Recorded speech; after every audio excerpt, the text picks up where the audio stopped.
कोणतीही पूर्वतयारी न करता अवघ्या 5 मिनिटात तयार होणारा मस्त असा पदार्थ आंब्याचा फालुदा. फालुदा बनवण्यासाठी शेव बनवा, वेगळी अशी प्रोसेस न करता काही मिनिटांमध्ये तयार होणारा मस्त थंडगार असा पदार्थ.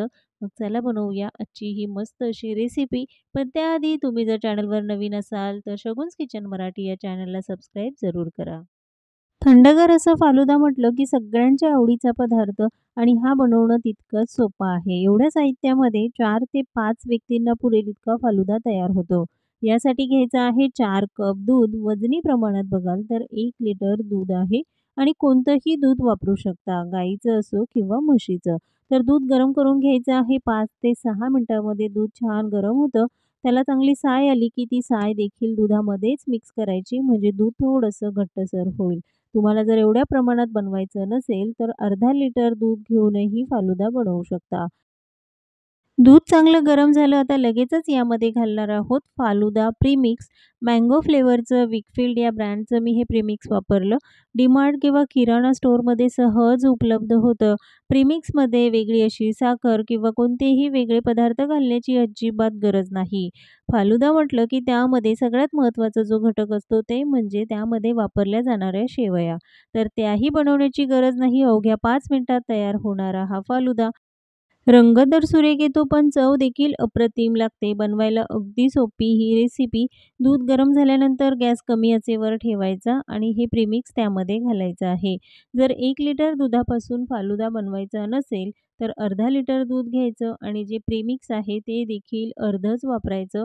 अर्धा लिटर दुधामध्ये तुम्ही संपूर्ण प्रीमिक्सचं पॅकेट टाकाल तर फालुदा अगदी घट्ट होईल, तो व्यवस्थित शिजला देखील जाणार नाही. म्हणूनच 1 पॅकेटसाठी 1 लिटर दूध पुरेसं आहे. फालुदा शिजण्यासाठी 5 ते 6 मिनिटं लागतात. यापेक्षा जास्त वेळ लागत नाही. गॅस मध्यम आचेवर ठेवायचा, कारण त्यामध्ये ज्या शेवया आहेत त्या व्यवस्थित शिजल्या पाहिजेत. तुम्हाला हवं असेल तर यामध्ये अजून तुम्ही ड्रायफ्रुट्स फक्त घालू शकता. वेगळी अशी साखर घालण्याची अजिबात गरज नाही. अगदी परफेक्ट गोड असतं. त्यामुळे 5 ते 6 मिनिटं हे चांगलं शिजवून घेतलं. जसं हे शिजत जातं तसं हे मिश्रण घट्ट होतं. मिश्रणाची कन्सिस्टन्सी बघा इतपत पातळसर हवी. खूप जास्त घट्ट करू नका, कारण थंड झाल्यावर ते अजून घट्ट होतं. गॅस बंद करायचा. मिश्रण पूर्ण थंड होऊ द्यायचं. तोवर आपण मस्त असा आमरस बनवूया अगदी सोप्या पद्धतीने. जर तुम्हाला मिक्सर वापरायचा नसेल तर अगदी साध्या आणि सोप्या पद्धतीने झटपट असा आमरस बनवू शकता. यासाठी मी हापूस आंबे घेतले आहे. जितका तुम्हाला आमरस बनवायचा तेवढे आंबे घ्यायचे. आधी पाण्यामध्ये भिजत ठेवायचे. कमीत कमी अर्धा तास पाण्यामध्ये भिजत ठेवून त्याच्या अशा या फोडी करून घ्यायच्या. त्यानंतर घ्यायची आहे चाळण. पिठाची चाळण वापरा किंवा तुम्ही कोणतीही चाळण वापरू शकता. या पद्धतीने आमरस बनवताना आंबा देखील अगदी रसरशीत हवा. कडक आंबा असेल तर आमरस बनवताना थोडा जास्त वेळ लागतो. लाईट गेलेली असेल, घाई गडबडीत आमरस बनवायचा असेल तर ही पद्धत नक्कीच उपयोगात येईल. मिक्सर वापरायचा नसेल तर या पद्धतीने आमरस जरूर ट्राय करा. आंब्याचा जो गर आहे तो जरासुद्धा वाया जात नाही. तर याच पद्धतीने मी हा आमरस बनवून घेतला. यामध्ये वेगळी अशी साखर घातलेली नाही.